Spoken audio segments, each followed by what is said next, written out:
въпреки респектиран съм. Респектиран съм, много съм впечатлен. Тук те са готови. Вие всъщност сами предложите изхода. Сами очертахте стратегията за развитие на ДПС във времето, за което много ви благодаря.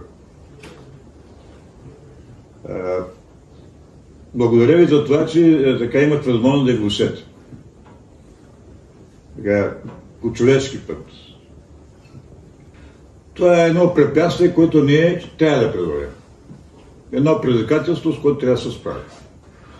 И аз съм много доволен, че виждам така готовност от всеки един от вас за това. Осъзнатост. И то с реално сканиране на проблемите. Да гордея с това, да знаете.